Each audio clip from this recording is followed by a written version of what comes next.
નમસ્કાર વાલા સાથીઓ, ચેનલમાં આપનું સ્વાગત છે. વાલા સાથીઓ, આ વાર્તા ફક્ત એક દીકરાની નથી, પરંતુ એ દરેક મા બાપની છે જે પોતાના બાળકો માટે સર્વસ્વ કુરબાન કરી દે છે અને અંતે આશાના સારે જીવે છે. આ વાર્તા શરૂ થાય છે એક નાનકડા ગામથી, જ્યાં એક ગરીબ મગર ઈમાનદાર ખેડૂત જાનકી પ્રસાદ અને તેની પત્ની ગંગા પોતાના એકના એક દીકરા અર્જુન માટે સપનાઓનું મહેલ સજાવીને બેઠા હતા. તેઓ પોતે ભૂખ્યા રહી જતા, પણ દીકરાના પુસ્તકો ક્યારેય અધૂરા રહેવા ન દેતા.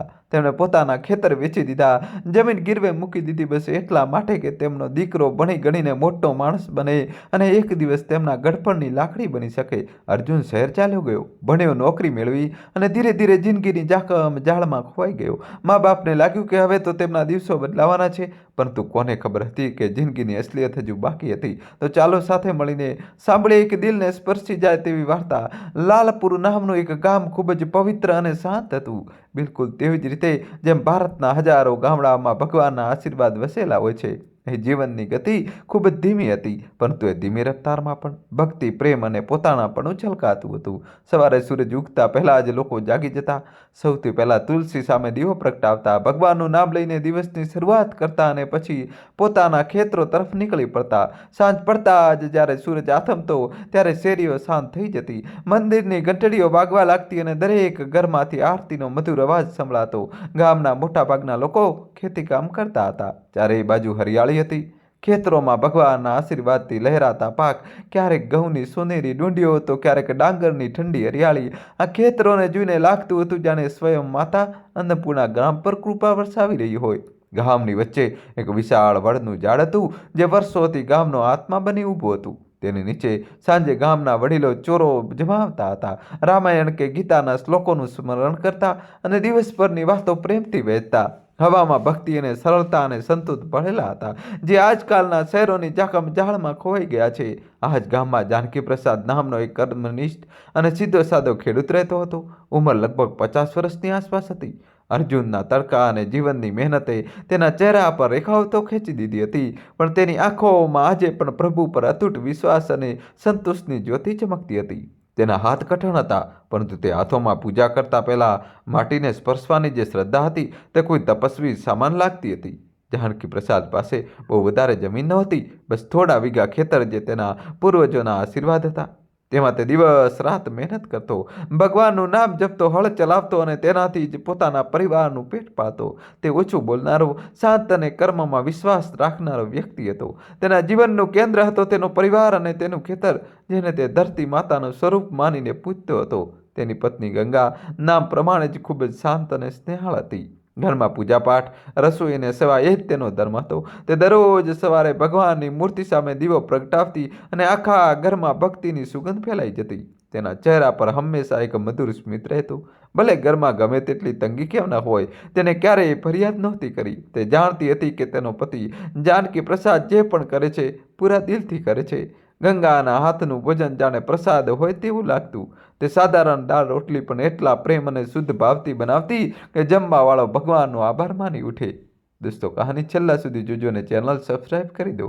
તેમના જીવનની પૂરી ખુશી તેમનો એકનો એક દીકરો અર્જુન હતો. અર્જુન હવે 22 વર્ષનો હતો અને નામની જેમ તેજસ્વી પણ હતો.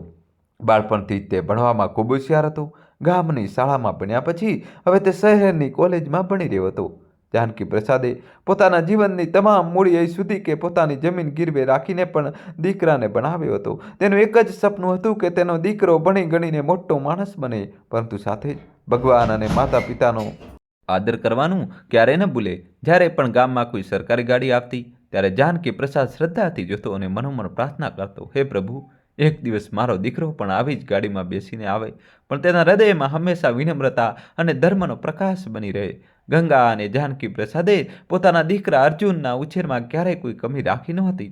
તેમણે તેને પ્રેમની સાથે ભક્તિના સંસ્કારો પણ આપ્યા હતા. તેને શીખ્યું હતું કે વડીલોનો આદર કરવો એ જ સાચી પૂજા છે અને હંમેશા સત્ય બોલવું એ ભગવાનનું નામ જપવા જેવું છે. અર્જુન પણ પોતાના મા બાપને ખૂબ પ્રેમ કરતો હતો. તે જાણતો હતો કે તેના માતા પિતાએ તેના માટે કેટલા ત્યાગ કર્યા છે, કેટલી વાર પોતાના સુખોનું બલિદાન આપ્યું છે. આજે એ દિવસ આવી ગયો હતો જેની રાહ આખા પરિવારે વર્ષોથી જોઈ હતી. અર્જુન શહેરમાંથી પોતાનો અભ્યાસ પૂરો કરીને ગામ પાછો ફરી રહ્યો હતો. ઘરમાં એવો ઉત્સાહ હતો જાણે કોઈ તહેવાર હોય. ગંગા સવારથી જ પ્રભુનું નામ જપતી તૈયારીઓમાં લાગી હતી. તેને ઘરને લીપી ગુંપીને સાફ કર્યું, આંગણામાં સુંદર રંગોળી બનાવી અને રસોઈમાં પોતાના દીકરાની પ્રિય વાનગીઓ બનાવી રહી હતી. ક્યારેક તવા પર પૂરીઓ તળતી તો ક્યારેક ખીર માટે ચોખા ધોતી. તેના ચહેરા પર એ માની આભા હતી જેની વર્ષોની સાધના હવે ફળ આપવા જઈ રહી હતી. તે વારંવાર ભગવાનને કહી રહી હતી, હે ઠાકોર, આજે તે મારી ગોદ ભરી દીધી. જાનકી પ્રસાદ પણ એ દિવસે ખેતર ન ગયા. તેમણે સ્નાન કરીને સ્વચ્છ કપડાં પહેર્યા, તુલસી સામે દીવો પ્રગટાવ્યો અને વારંવાર દરવાજા તરફ જોવા લાગ્યા કે ક્યાંક બસ તો નથી આવી ગઈ ને. ત્યારે કોઈ વટે માર્ગું દેખાતું તો હસીને કહેતા, આજે મારો અર્જુન આવી રહ્યો છે, શહેરથી ભણી ગણીને, ભગવાનની કૃપાથી સાહેબ બનીને. તેના અવાજમાં ગર્વ નહીં પણ આભાર હતો.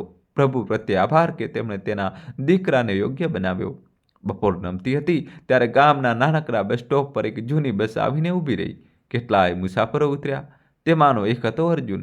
જીન્સ અને ટી શર્ટમાં ખભે બેગ લટકાવીને તે હવે થોડો બદલાઈ ગયો હતો, પરંતુ તેના દિલમાં પોતાના માતા પિતા પ્રત્યે એ જ પ્રેમ હતો. ગામના ધૂળિયા રસ્તા પર તેના શહેરના જૂતા અજાણ્યા લાગતા હતા, પણ તેના ડગલામાં પોતાના ઘરે પાછા ફરવાની વિનમ્રતા હતી. જાનકી પ્રસાદ તેને જોતા જ દોડી પડ્યા. તેમણે આગળ વધીને અર્જુનને ગળે લગાવી દીધો. તેમની આંખોમાંથી આંસુ વહેવા લાગ્યા. આ આંસુ કોઈ દુઃખના નહોતા, પણ એ પિતાના હતા જેને ભગવાન પાસે જે માંગ્યું હતું તે આજે વરદાન બનીને સામે ઊભું હતું. આવી ગયો મારો દીકરો, મારો શેર, બસ એટલું જ બોલી શક્યા જાનકી પ્રસાદ. અર્જુન પણ પિતાને વળગી પડ્યો. તેને પિતાના ચરણ સ્પર્શ કર્યા અને જાનકી પ્રસાદે તેને હૃદય સરસો ચાંપી લીધો, જાણે કોઈ ભક્ત પોતાના આરાધ્યની મૂર્તિને સ્પર્શી લે. ઘરે પહોંચતા જ ગંગા આરતીની થાળી લઈને દ્વાર પર ઊભી હતી. દીવાની જ્યોત હલી રહી હતી અને હવામાં કપૂરની સુગંધ હતી. તેને પોતાના દીકરાની આરતી ઉતારી, કપાળ પર તિલક કર્યું અને કહ્યું, ભગવાન તને દરેક બુરાઈથી બચાવે. અર્જુને માતાના ચરણ સ્પર્શ કર્યા તો ગંગાએ તેને જોરથી ગળે લગાવી દીધો અને તેની આંખોમાંથી ખુશીના આંસુ વહેવા લાગ્યા. એ આંસુ જે ત્યારે આવે છે જ્યારે ભગવાન કોઈ માની તપસ્યા સ્વીકારી લે છે. અર્જુન ઘરની અંદર આવ્યો. બધું તેવું જ હતું જેવું તે મૂકીને ગયો હતો. માટીની દિવાલોમાંથી આવતી ભીની સુગંધ, ખૂણામાં રાખેલો જૂનો પટારો સંદૂક, દિવાલ પર લટકતી ભગવાનની તસવીરો અને હવામાં ગુંજતો હરે રામ હરે કૃષ્ણનો મંત્ર. 3 વર્ષમાં અર્જુન બદલાઈ ગયો હતો, પણ ઘરની પવિત્રતા તેવી જ હતી. આખું ગામ જાણી ગયું કે જાનકી પ્રસાદનો દીકરો શહેરથી ભણીને આવ્યો છે. લોકો મળવા આવવા લાગ્યા. કોઈકે કહ્યું, જો જાનકી પ્રસાદનો દીકરો તો હવે મોટો માણસ બની ગયો. પણ જાનકી પ્રસાદ હસીને બસ એટલું જ કહેતા, ના, મોટો તો એ પહેલાં જ હતો જ્યારે તેને પોતાના મા બાપ અને ભગવાન બંનેનું માન રાખ્યું. દરેક જણ અર્જુનના વખાણ કરી રહ્યા હતા. ગામમાં લોકો કહેતા, ભાઈ જાનકી પ્રસાદ, તારો દીકરો તો સાચો હીરો છે, જોજે તારા બધા દુઃખ દૂર કરી દેશે. કોઈ કહેતું, અર્જુન બેટા, હવે તો કોઈ મોટી નોકરી કરીશ ને. અર્જુન બધાને હસીને નમસ્તે કરતો, પરંતુ તેના મનમાં કંઈક અલગ જ વિચારો ચાલી રહ્યા હતા. તેને ગામનું આ વાતાવરણ હવે કંઈક અજાણ્યું લાગતું હતું. લોકોના સરળ પ્રશ્નો તેને હવે બહુ સાધારણ અને બાલિશ લાગતા હતા. તે ઈચ્છતો હતો કે આ બધી વાતો જલ્દી પૂરી થાય અને તે પોતાના ભવિષ્ય વિશે શાંતિથી વિચારી શકે. રાત પડી, ગામમાં શાંતિ છવાઈ ગઈ. તારાઓની મંદ રોશનીમાં જ્યારે બધા મહેમાનો વિદાય થયા ત્યારે ગંગા થાળી લઈને આવી. તેને પ્રેમથી અર્જુન સામે ભોજન પીરસ્યું. થાળીમાં એ જ બધું હતું જે તેને બાળપણથી પ્રિય હતું, ખીર, પૂરી, શાક અને ચટણી. અર્જુન જમવા લાગ્યો અને સામે જમીન પર જાનકી પ્રસાદ અને ગંગા બેસીને તેને નિહાળી રહ્યા હતા. દોસ્તો, કહાની છેલ્લા સુધી જોજો અને વિડીયો લાઈક કરી ચેનલ સબસ્ક્રાઈબ કરી દો. જાણે કોઈ તપસ્વી પોતાના સાધ્યને જોઈ રહ્યા હોય. ધીરેથી જાનકી પ્રસાદે પૂછ્યું, બેટા, હવે આગળ શું વિચાર્યું છે? અર્જુને કોળીઓ તોડતા કહ્યું, બાપુ, ભણવાનું તો પૂરું થઈ ગયું છે, હવે નોકરી શોધવાની છે. શહેરમાં ઘણી મોટી મોટી કંપનીઓ છે, ત્યાં જ કોશિશ કરીશ. ગંગાએ થોડા આશ્ચર્યથી પૂછ્યું, બેટા, આજુબાજુમાં કોઈ નોકરી ન મળી શકે? જેમ કે શિક્ષકની કે પટવારીની? આંખ સામે રહીશ તો અમને પણ ચેન પડશે. અર્જુન હસ્યો, માં, હવે શિક્ષક કે પટવારીની નોકરીમાં શું રાખ્યું છે? જમાનો બહુ આગળ વધી ગયો છે. હું કોઈ મોટી કંપનીમાં કામ કરવા માંગુ છું, ત્યાં પગાર પણ સારો હોય અને પ્રગતિ પણ જલ્દી મળે. પછી હું તમારા બંનેને પણ શહેર લઈ જઈશ. ત્યાં આપણા બધા સાથે રહીશું. તમારે ખેતરમાં હવે મહેનત નહીં કરવી પડે. જાનકી પ્રસાદ અને ગંગા એકબીજાની સામે જોવા લાગ્યા. મલ્ટીનેશનલ કંપની શું હોય છે એ તો તેમને ખબર પણ નહોતી, પણ એમને એટલું સમજાયું કે તેમનો દીકરો હવે તેમનાથી દૂર જવા માંગે છે, ઘણું દૂર. જાનકી પ્રસાદે ઊંડો શ્વાસ લીધો અને બોલ્યા, બેટા, જેવી તારી મરજી, તું જ્યાં ખુશ રહીશ અમે પણ ત્યાં જ ખુશ રહીશું. બસ એક વાત યાદ રાખજે, હંમેશા સાચા માણસ બનજે અને ક્યારેય પોતાની પરિવારનું નામ નીચું ના આવવા દેતો. અર્જુને માથું નમાવીને કહ્યું, તમે ચિંતા ન કરો બાપુ, હું તમારું માથું ક્યારેય નીચું નહીં થવા દઉં. એ રાતે જાનકી પ્રસાદ અને ગંગા બંનેને ઊંઘ ના આવી. મનમાં એક અનોખી ખુશી હતી અને એક ઊંડી ચિંતા પણ. ખુશી એ વાતની કે તેમનો દીકરો હવે સફળ થવા જઈ રહ્યો છે, પણ ડર એ વાતનો કે ક્યાંક શહેરની ચમક ધમકમાં તે પોતાની માટી, પોતાના સંસ્કાર અને પોતાના વૃદ્ધ મા બાપને ભૂલી ન જાય. ગંગાએ પોતાની સાડીના છેડાથી આંખના ખૂણા લૂછતા કહ્યું, જાનકીજી, અમારો દીકરો અમારાથી દૂર ચાલ્યો જશે. જાનકી પ્રસાદે તેને હાથ પકડી લીધો અને હસતા હસતા કહ્યું, પગલી, દીકરો દૂર ક્યાં જશે? એ આપણા દિલમાં જ રહેશે. સંતાન જ્યારે ઉડતા શીખી જાય ત્યારે તેને ખુલ્લા આકાશમાં છોડી દેવું જોઈએ, તેને બાંધીને ન રાખવું જોઈએ. બસ ભગવાનને એ જ પ્રાર્થના કરો કે તે જ્યાં પણ રહે ખુશ રહે અને સાચા માર્ગ પર ચાલે. આગામી થોડા દિવસો અર્જુન ગામમાં રહ્યો, પોતાના જીના મિત્રને મળ્યો, ખેતરમાં ગયો, માતા પિતા સાથે બેઠો, પણ તેનું મન હવે શાંત નહોતું. શહેરની ઝડપી જિંદગી, મોટી તકો, ઊંચા સપના, આ બધું તેના મનને ખેંચી રહ્યું હતું. તેને લાગતું હતું કે આ ગામ હવે તેના માટે નાનું છે અને તેના સપના સુધી પહોંચવાનો રસ્તો માત્ર શહેર થઈને જ જાય છે. ધીરે ધીરે તે પોતાના મિત્રોને ફોન કરવા લાગ્યો, નોકરીના ઇન્ટરવ્યૂની વાતો કરવા લાગ્યો. એક અઠવાડિયા પછી અર્જુને પોતાની બેગ બાંધી લીધી. તેને પોતાના મા બાપને કહ્યું, બાપુ, મારે દિલ્હી જવું પડશે, એક મોટી કંપનીમાં ઇન્ટરવ્યૂ માટે બોલાવે છે. આ સાંભળતા જ ગંગાનો ચહેરો ઉતરી ગયો. દિલ્હી તેમના નાનકડા ગામ લાલપુરથી બહુ દૂર હતું. જાનકી પ્રસાદ બહારથી શાંત રહ્યો, પણ અંદર તેનું હૃદય જાણે કોઈએ મુઠ્ઠીમાં ભીંસી લીધું હોય તેવું લાગ્યું. તે દીકરાના આવવાથી ઘરમાં રોશની ભરાઈ હતી. તે જ હવે ફરીથી જઈ રહ્યો હતો. અર્જુને જતા પહેલા પિતાના ચરણ સ્પર્શ કર્યા. જાનકી પ્રસાદે તેનું માથું પંપાળ્યું અને બોલ્યા, બેટા, જીતીને આવજે. અમારા આશીર્વાદ હંમેશા તારી સાથે છે. જ્યાં પણ રહે સચ્ચાઈ અને મહેનત સાથે ક્યારે બાંધછોડ ન કરતો. પછી અર્જુને તેની માતા સાથે આવ્યો. ગંગા કંઈ બોલી શકતી નહોતી, તેની આંખોમાં આંસુ છલકાઈ રહ્યા હતા. અર્જુને તેને ગળે લગાવી અને કહ્યું, માં, રડ નહીં, હું બહુ જલ્દી પાછો આવીશ. તું જોજે, હું તારા માટે શહેરમાં એક મોટું ઘર કરી દઈશ. ગંગાએ પોતાના ધ્રુજતા હાથે તેનું માથું પંપાળ્યું, કપાળ પર ચુંબન કર્યું અને ધીમા અવાજે બોલી, બેટા, અમને મોટા ઘરની લાલચ નથી. તું બસ પોતાનું ધ્યાન રાખજે અને અમને ભૂલી ન જતો. જ્યાં પણ રહે ભગવાનનું નામ યાદ રાખજે. અર્જુન ચાલી નીકળ્યો. ધીરે ધીરે તેના કદમ ગામની માટીથી દૂર જઈ રહ્યા હતા. જાનકી પ્રસાદ અને ગંગા તેની પાછળ ઊભા રહીને તેને ત્યાં સુધી જોતા રહ્યા જ્યાં સુધી તે નજરથી ઓझल ન થઈ ગયો. તેના ગયા પછી આખું ઘર સૂનું થઈ ગયું. એ ઘર જે કાલ સુધી હાસ્ય અને આશાઓથી ભરેલું હતું, આજે એકદમ શાંત હતું, જાણે કોઈએ જીવનની ધૂન ધીમી કરી દીધી હોય.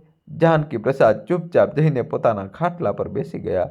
ગંગા પોતાની આંખમાંથી વહેતા આંસુ રોકી ન શકી. બંને જાણતા હતા કે તેમણે પોતાની સૌથી મોટી મૂડી, પોતાના દીકરાને એક અજાણ્યા રસ્તા પર મોકલી દીધો છે. હવે તેમની દરેક ખુશી, દરેક પ્રાર્થના અર્જુનના કર્મ પર ટકેલી હતી. તેમના મનમાં એ જ ભાવ હતો, હે પ્રભુ, અમારા દીકરાને સાચા માર્ગ પર રાખજે, તેને સફળતા આપજે, પણ અભિમાનથી બચાવજે. અર્જુન જ્યારે દિલ્હીના રેલવે સ્ટેશન પર ઉતર્યો ત્યારે તેને લાગ્યું જાણે તે કોઈ બીજા જ લોકમાં આવી ગયો હોય. લાલપુરની સાંજ સવાર, પક્ષીઓનો કલરવ, માટીઓની સૂંઘી સુગંધ, બધું યાદ આવવા લાગ્યું. એ બધું જ અલગ હતું. ગાડીઓના હોર્ન, લોકોની ભીડ, લાઉડ સ્પીકર પર સતત ગુંજતી જાહેરાતો, બધું જ તેના મનને વિચલિત કરવા લાગ્યું. ઊંચી ઊંચી ઇમારતો જાણે આકાશને અડવા માંગતી હોય અને રસ્તાઓ પર લોકોનું પૂર હતું. દરેક જણ ભાગી રહ્યું હતું. કોઈને કોઈની પીડા નહોતી. એક પળ માટે અર્જુનનું મન ગભરાવા લાગ્યું.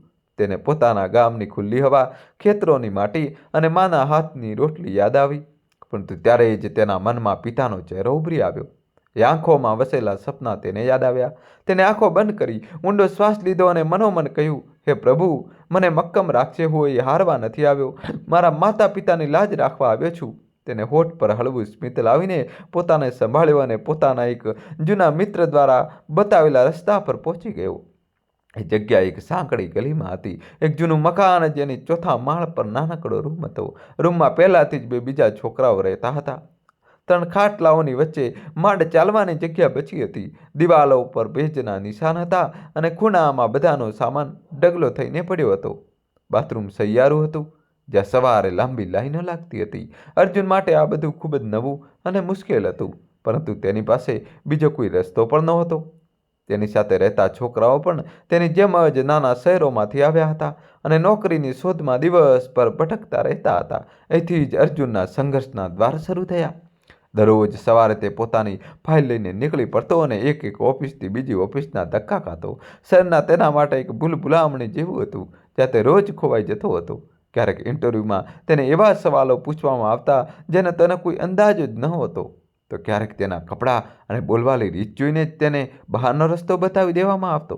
મોટા શહેરોના છોકરા છોકરીઓની ફટાફટ અંગ્રેજી અને તેમના આત્મવિશ્વાસ આગળ તેને પોતાની જાત પર શરમ આવવા લાગતી. ઘણીવાર ઇન્ટરવ્યૂ લેનારા તેના ગામનું નામ સાંભળીને જ મોઢું બગાડતા, જાણે તે કોઈ પછાત ગામથી આવ્યો હોય. દરેક સાંજે તે થાક્યો પાયો નિરાશ થઈને પોતાના રૂમ પર પાછો પડતો. ઘણીવાર તો ભૂખ પણ લાગતી નહોતી, ખિસ્સામાં પૈસા પણ મર્યાદિત હતા, તેથી તે બહુ વિચારીને ખર્ચ કરતો હતો. ક્યારેક તો ફક્ત એક ટંકનું જમીને જ ગુજારો કરી લેતો. તેને પોતાની માની ચિંતા થતી, જે હંમેશા તેને સમયસર જમવા માટે ટોકતી હતી. તેને પોતાના પિતાના ખરબચડા હાથ યાદ આવતા, જેમણે તેના અભ્યાસ માટે ન જાણે કેટલી મહેનત કરી હતી. તેની આંખોમાં આંસુ આવી જતા, પરંતુ તે તેમને ચૂપચાપ પી જતો. તે પોતાના મા બાપને પોતાની મુશ્કેલીઓ વિશે જણાવીને તેમને પરેશાન કરવા માંગતો નહોતો. દર 2-3 દિવસે તે નજીકના એક પીસીઓથી ઘરે ફોન કરતો. તેનો અવાજ સાંભળતા જ ગંગા અને જાનકી પ્રસાદના જીવમાં જીવ આવતો. કેમ છે બેટા, જમવાનું સમયસર લે છે ને? ગંગાનો પહેલો સવાલ હંમેશા આ જ હતો. અર્જુન પોતાના અવાજમાં જેટલી બને તેટલી ખુશી ભરીને કહેતો, હા માં, હું બિલકુલ ઠીક છું. તું ચિંતા ન કર, હું બહુ સારી જગ્યાએ રોકાયો છું અને જમવાનું પણ બહુ સારું મળે છે. તું જૂઠું બોલતો હતો, કારણ કે તે જાણતો હતો કે સત્ય સાંભળીને તેની માં આખી રાત ઊંઘી નહીં શકે. જાનકી પ્રસાદ ફોન લઈને પૂછતા, અને બેટા, નોકરીનું શું થયું? બસ બાપુ, 1-2 જગ્યાએ વાત ચાલી રહી છે. બધા બહુ વખાણ કરી રહ્યા હતા. તમે જોજો, બહુ જલ્દી જ સારા સમાચાર સંભળાવીશ. તે તેમને આશા આપતો, જેથી તેઓ નિરાશ ન થાય. ફોન મૂક્યા પછી જાનકી પ્રસાદ અને ગંગા કલાકો સુધી તેની વાતો કરતા રહેતા. આપણો દીકરો બહુ બહાદુર છે, જાનકી પ્રસાદ ગર્વથી કહેતા. જોજે, એક દિવસ બહુ મોટો અફસર બનશે. તે અર્જુનના દરેક જૂઠાણાને સાચું માની લેતા હતા, કારણ કે એક મા બાપનું દિલ પોતાના સંતાનો માટે ક્યારેય કંઈ ખોટું વિચારી જ ન શકે. અઠવાડિયા વીતી ગયા. અર્જુનની નિરાશા વધતી જતી હતી. તેની સાથે લાવેલા પૈસા પણ હવે ખતમ થવા લાગ્યા હતા. એક દિવસ તે એટલો હતાશ થઈ ગયો કે તેને બધું છોડીને પાછા ગામ જવાનો નિર્ણય કરી લીધો. તે પોતાની બેગ પેક કરી જઈ રહ્યો હતો કે તેના ફોન પર એક સંદેશ આવ્યો. તેને એક બહુ મોટી મલ્ટીનેશનલ કંપનીમાંથી ઇન્ટરવ્યૂ માટે બોલાવવામાં આવ્યો હતો. આ તેનો છેલ્લો પ્રયાસ હતો. તેને વિચાર્યું, ચાલો એક બહુ વધુ કોશિશ કરી લઈએ. બીજા દિવસે જ્યારે તે કંપનીની ઓફિસે પહોંચ્યો તો તેની આંખો ખુલ્લી રહી ગઈ.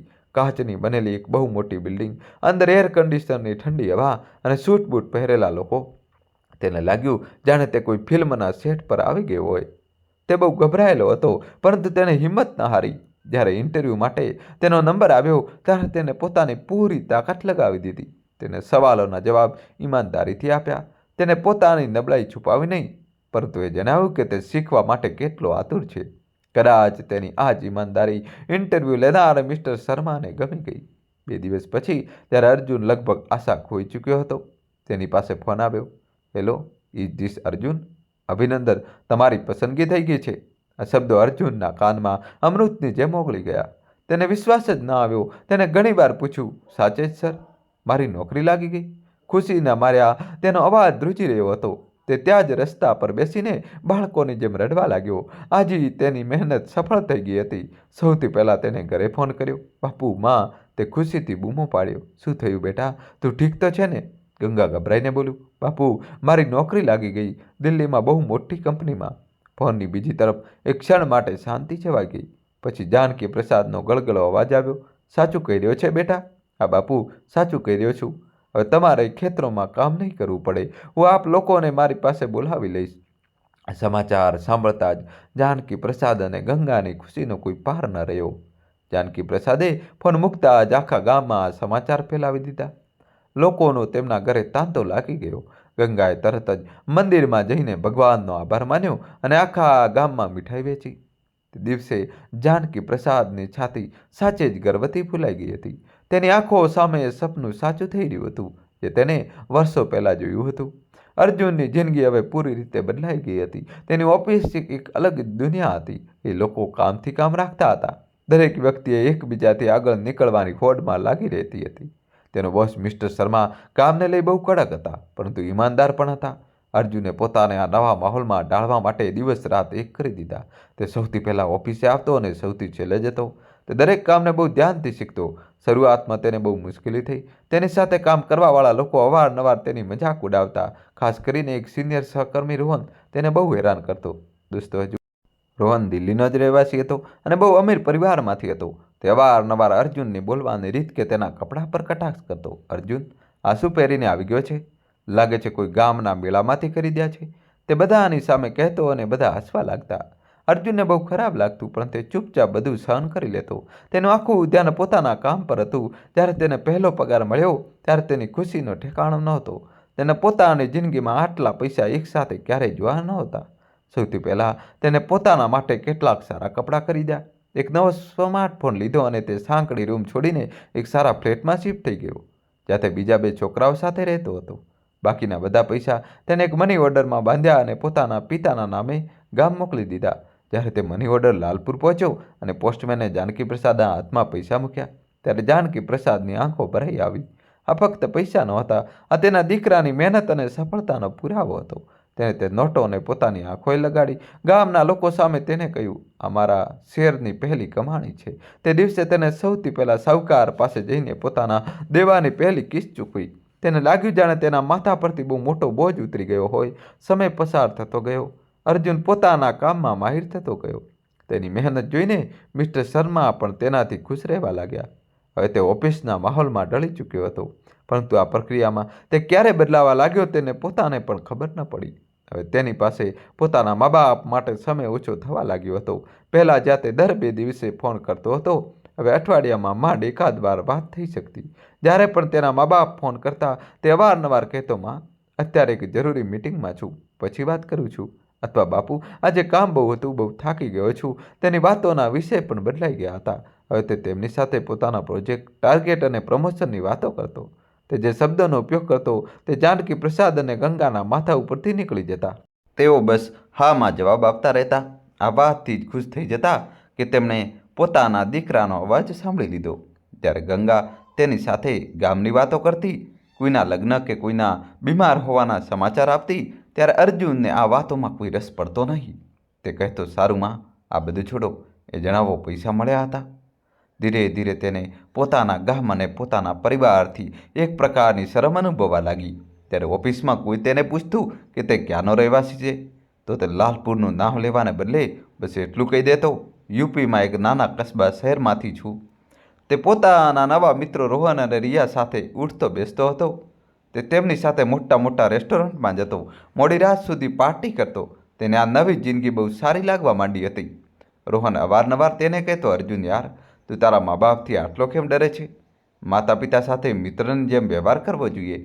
મારા પિતાજી તો મારી સાથે બેસીને પીવે છે. આ તો વાત અર્જુનના મન પર ઊંડી અસર કરી રહી હતી. તેને પોતાના પિતાનું સન્માન અને માતાનો લાડ હવે એક બંધન જેવો લાગવા માંડ્યો હતો. તેને લાગવા માંડ્યું હતું કે તેના મા બાપ બહુ પછાત વિચારોના છે. તેઓ તેની પ્રગતિ અને તેની નવી દુનિયાને ક્યારેય સમજી નહીં શકે. તે તેમનાથી ભાવનાત્મક રીતે દૂર થતો જતો હતો અને આ વાતનો અહેસાસ કદાચ તેને પોતાને પણ નહોતો. તે પોતાની બનાવેલી એક નવી દુનિયામાં એટલો ખોવાઈ ગયો હતો કે તેને પેલી જૂની દુનિયા યાદ જ ન રહી, જ્યાં 2 વૃદ્ધ આંખો આજે પણ રોજ દરવાજે તેની રાહ જોતી હતી. 1 વર્ષ વીતી ગયું. અર્જુને પોતાના કામથી બધાને પ્રભાવિત કરી દીધા હતા અને તેનું પ્રમોશન પણ થઈ ગયું હતું. હવે તે એક સારી જિંદગી જીવી રહ્યો હતો. દિવાળીનો તહેવાર આવવાનો હતો. ગામમાં જાનકી પ્રસાદ અને ગંગાએ મહિનાઓ પહેલાંથી તૈયારીઓ શરૂ કરી દીધી હતી. તેમણે આખા ઘરને ફરીથી લીંપણ કર્યું હતું. અર્જુને રૂમ ખાસી રીતે સજાવ્યો હતો. ગંગાએ પોતાના હાથે તેના માટે નવા પડદા સીવ્યા હતા અને બજારમાંથી તેના માટે નવા કપડાં પણ ખરીદી લાવી હતી. તેને ખાતરી હતી કે તેનો દીકરો આ દિવાળી પર ઘરે જરૂર આવશે. આખા ગામમાં બધાને ખબર હતી કે જાનકી પ્રસાદનો દીકરો દિલ્હીથી આવી રહ્યો છે. દિવાળીના 2 દિવસ પહેલાં ગંગાએ બહુ ઉત્સાહથી અર્જુનને ફોન કર્યો. તેનું હૃદય ખુશીથી ઉછળી રહ્યું હતું. બેટા, તારી ટ્રેન ક્યારે છે? હું સ્ટેશન પર લેવા આવી જઈશ. સાંભળ, તારા માટે મેં તારી પસંદગીની બધી મીઠાઈઓ બનાવી છે. બેસનના લાડુ, ઘૂઘરા. ફોનની બીજી બાજુ સંગીતનો સ્વર આવી રહ્યો હતો. અર્જુન તે સમયે પોતાની ઓફિસની દિવાળી પાર્ટીમાં હતો. તેને એક હાથથી ફોન કાન પર લગાવ્યો અને બોલ્યો, માં, ધીમે બોલો, કંઈ સંભળાતું નથી. ગંગાએ ફરીથી પૂછ્યું, બેટા, ક્યારે આવી રહ્યો છે? અર્જુન એક ક્ષણ માટે ચૂપ થઈ ગયો. પછી તેને ખચકાટ ભર્યા અવાજમાં કહ્યું, માં, એવું આ વર્ષે દિવાળી પર નહીં આવી શકું. ગંગાનો હૃદય ધ્રાસકો પડ્યો. કેમ બેટા, શું થયું? બધું ઠીક તો છે ને? હા માં, બધું ઠીક છે, પણ શું છે ને, ઓફિસમાં એક બહુ જરૂરી પ્રોજેક્ટ આવી ગયો છે અને બોસ રજા જ નથી આપી રહ્યા.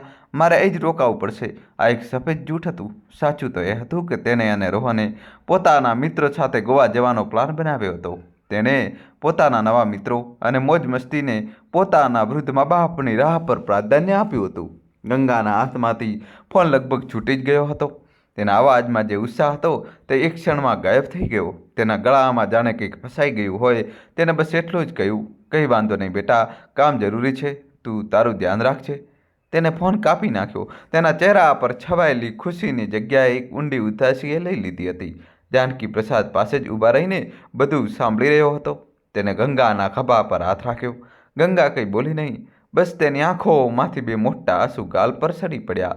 જે દીકરાના સ્વાગત માટે તેમણે આખા ઘરને દુલ્હનની જેમ રોશન કરવાનું સપનું જોયું હતું, તે દીકરા એક ક્ષણમાં તેમને દુનિયામાં અંધારું કરી દીધું હતું.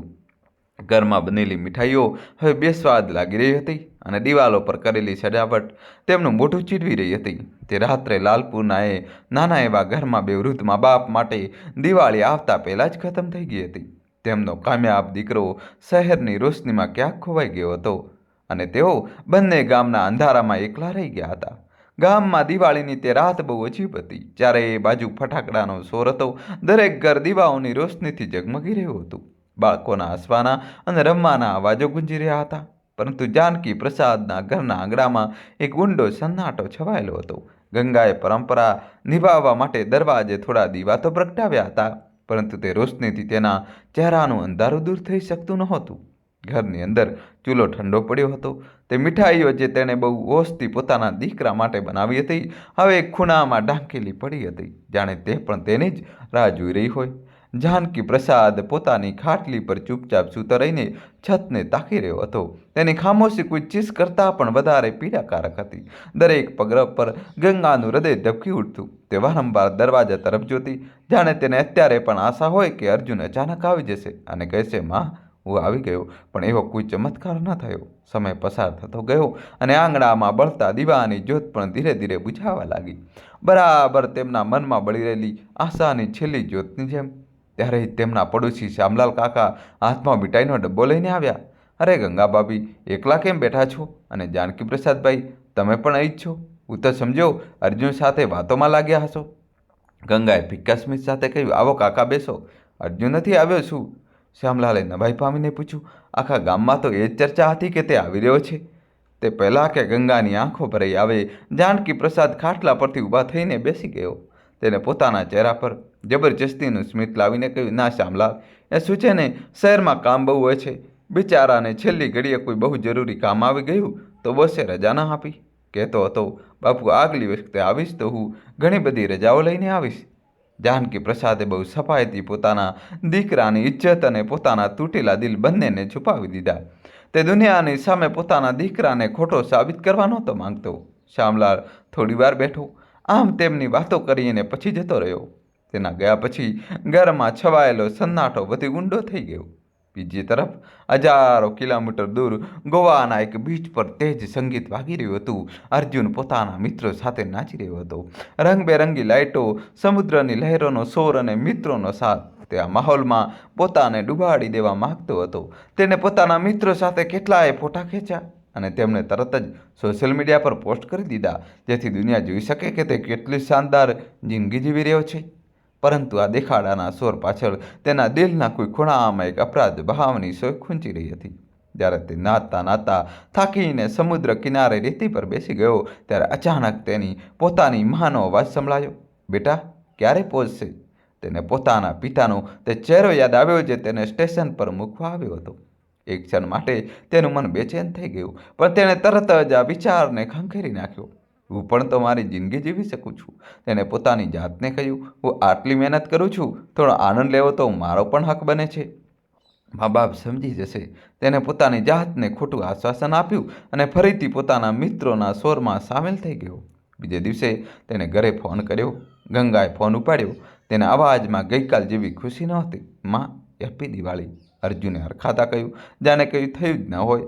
ખુશ રહે બેટા. ગંગાનો અવાજ બહુ ધીમો અને ફ્લેટ હતો. તેને કોઈ ફરિયાદ ન કરી, કોઈ ઠપકો ન આપ્યો. ક્યારેક ખામોશી શબ્દો કરતાં પણ વધારે ખૂંચી જાય. ગંગાની આજ ખામોશીએ અર્જુને એક ક્ષણ માટે અસહજ કરી દીધો, પરંતુ તેણે જલ્દીથી વાત બદલી અને પોતાના કામ અને મિત્રોની વાતો કરીને ફોન મૂકી દીધો. આ દિવાળી પછી કેટલાય મહિનાઓ વીતી ગયા. અર્જુનને જિંદગીની શહેરની તેજ રફતાર સાથે દોડી રહ્યો હતો. તેને પોતાના કામથી બધાને એટલા પ્રભાવિત કર્યા કે તેને પ્રમોશન મળી ગયું. તેનો પગાર હવે પહેલાં કરતાં લગભગ બમણો થઈ ગયો હતો. તેને ભાડાનો ફ્લેટ છોડીને પોતાનું એક નાનું 1 BHK એપાર્ટમેન્ટ ખરીદી લીધું અને એક જૂની કાર પણ લઈ લીધી. દોસ્તો, કહાની છેલ્લા સુધી જોજો અને વિડીયો લાઇક કરી ચેનલ સબસ્ક્રાઇબ કરી દો. તે પોતાની સફળતાના શિખર પર હતો, પરંતુ જેમ તેમ સફળતાની સીડીઓ ચડતો હતો તેમ તેમ તે પોતાના મા બાપથી વધુ દૂર થઈ જતો હતો. તે દર મહિને પહેલાં કરતાં વધારે પૈસા ઘરે મોકલવા લાગ્યો હતો. તેને લાગતું હતું કે તે પોતાની જવાબદારી પૂરી કરી રહ્યો છે. તેને લાગતું હતું કે આ પૈસા તેની હાજરીની ભરપાઈ કરી દેશે. તે ભૂલી ગયો હતો કે મા બાપને પૈસા કરતાં વધારે પોતાના બાળકોના સમયની જરૂર હોય છે. હવે ફોન પરની વાતો માત્ર એક ઔપચારિકતા બનીને રહી ગઈ હતી. દર રવિવારે તે ફોન કરતો અને દરેક વખતે એ જ ઘસેલા પીટેલા સવાલ જવાબ થતા. હા માં, કેવી છે? ઠીક છું બેટા, તું કેમ છે? હું પણ ઠીક છું. બાપુ કેવા છે? તે પણ ઠીક છે. પૈસા મોકલ્યા હતા? મળી ગયા હતા? હા બેટા, મળી ગયા હતા. ચાલો ઠીક છે માં, અત્યારે થોડું કામ છે, પછી વાત કરીશું. વાત શરૂ થતાં પહેલાં જ પૂરી થઈ જતી. તે હવે ક્યારેય નહોતો પૂછતો કે તેમની તબિયત કેવી છે, ખેતરોમાં પાક કેવો થયો છે કે ગામમાં શું ચાલી રહ્યું છે. તેને આ બધી વાતો સાથે જાણે કોઈ લેવા દેવા જ નહોતી રહી. તે પોતાની દુનિયામાં એટલો મગ્ન હતો કે તેને પોતાના મૂળનો કોઈ ખ્યાલ જ ન રહ્યો. પછી ચોમાસાની ઋતુ આવી. તે વર્ષે લાલપુરમાં એટલો વરસાદ પડ્યો જેટલો છેલ્લા ઘણા વર્ષોમાં નહોતો પડ્યો. ગામ પાસે વહેતી નાની નદી તોફાને ચડી. એક રાત્રે નદીનું પાણી કાંઠા તોડીને ખેતરોમાં ઘૂસી ગયું. જાનકી પ્રસાદના ખેતરો નદીની બિલકુલ પાસે હતા. થોડા જ કલાકોમાં તેઓ આખો પાક પાણીમાં ડૂબી ગયો. તેની મહિનાઓની મહેનત અને ખર્ચ બધું જ બરબાદ થઈ ગયું. અર્જુનના ભણતર માટે લીધેલું દેવું હજુ પણ તેના માથે હતું. આ તેના માટે એક બહુ મોટો આઘાત હતો. બીજા દિવસે જ્યારે વરસાદ થોડો ઓછો થયો ત્યારે જાનકી પ્રસાદ પોતાના બરબાદ થયેલા ખેતરો જોવા ગયો. તે ઘૂંટણ સુધીના પાણીમાં ઘૂસીને જોવાની કોશિશ કરી રહ્યો હતો કે શું કંઈક બચાવી શકાય તેમ છે. ત્યારે જ કાદવમાં તેનો પગ લપસ્યો અને તે જોરથી પડ્યો. તેના પગમાં એક અસહ્ય દુખાવો ઉપડ્યો. તે પીડાથી ચીસ પાડી ઉઠ્યો. આસપાસના ખેતરોમાં કામ કરી રહેલા લોકો દોડી આવ્યા અને કોઈ રીતે તેને ઉઠાવીને ઘર સુધી લાવ્યા. ગામના વૈદ્ય આવીને જોયું અને જણાવ્યું કે પગનું હાડકું તૂટી ગયું છે. તેને તરત જ શહેરની મોટી હોસ્પિટલમાં લઈ જવો પડશે, નહીં તો પગ હંમેશા માટે ખરાબ થઈ શકે છે. આ સાંભળીને ગંગાના પગ નીચેની જમીન સરકી ગઈ. તે એકલી સ્ત્રી શું કરતી? ઘરમાં એટલા પૈસા પણ નહોતા કે તરત શહેર લઈ જઈ શકે. તેના મગજમાં બસ એક જ નામ આવ્યું, અર્જુન. તેને લાગ્યું કે તેનો દીકરો જ હવે આ મુસીબતમાંથી બહાર કાઢી શકે છે. તેને ધ્રુજતા હાથે અર્જુનનો નંબર લગાવ્યો. તે સમયે અર્જુન દિલ્હીમાં પોતાની ઓફિસમાં એક બહુ જ જરૂરી પ્રેઝન્ટેશન આપી રહ્યો હતો. તેનું પ્રમોશન આ જ પ્રેઝન્ટેશન પર ટકેલું હતું. તેનો ફોન સાયલેન્ટ મોડ પર હતો. તેણે જોયું કે તેની માનો ફોન આવી રહ્યો છે. ચોક્કસ કોઈ નાની મોટી વાત માટે કરી રહી હશે એમ વિચારીને તેને ફોન કાપી નાખ્યો અને એક મેસેજ ટાઈપ કરી દીધો. મીટિંગમાં છું, પછી ફોન કરું છું. ગંગાએ જ્યારે મેસેજ જોયો તો તેને કંઈ સમજાયું નહીં. મીટિંગ શું હોય છે તે તેને ખબર નહોતી. તેને લાગ્યું કદાચ અર્જુને ફોન જોયો નહીં હોય. તેને ફરીથી ફોન કર્યો. અર્જુને ફરી કાપી નાખ્યો. ગંગાની ગભરામણ વધતી જતી હતી.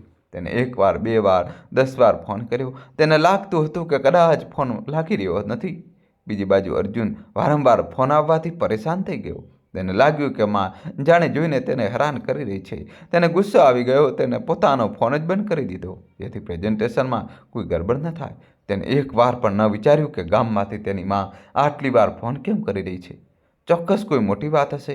તે પોતાની પ્રગતિની ધૂનમાં એટલો આંધળો થઈ ગયો હતો કે તેને પોતાની માની બેચેની દેખાઈ નહીં. ગંગા પૂરી રીતે તૂટી ગઈ. તેનો છેલ્લો સહારો તેનો દીકરો તેના સંપર્ક બહાર હતો. તે ત્યાં જમીન પર બેસીને રડવા લાગી. તેની આ હાલત જોઈને શ્યામલાલ કાકા અને ગામના બીજા લોકો આગળ આવ્યા. ચિંતા ન કરો ભાભી, શ્યામલાલે કહ્યું. જ્યાં સુધી અર્જુન છે ત્યાં સુધી અમે પણ તો તમારા દીકરા જ છીએ. અમે જાનકી પ્રસાદ ભાઈને કંઈ નહીં થવા દઈએ. ગામ લોકોએ માનવતાનું એક ઉદાહરણ પૂરું પાડ્યું. કોઈએ પોતાની બળદગાડી આપી તો કોઈએ પોતાની જીપની વ્યવસ્થા કરી. ગામના સરપંચે પોતાની તરફથી થોડા પૈસા આપ્યા અને કહ્યું કે જ્યારે સગવડ હોય ત્યારે પાછા આપી દેજો.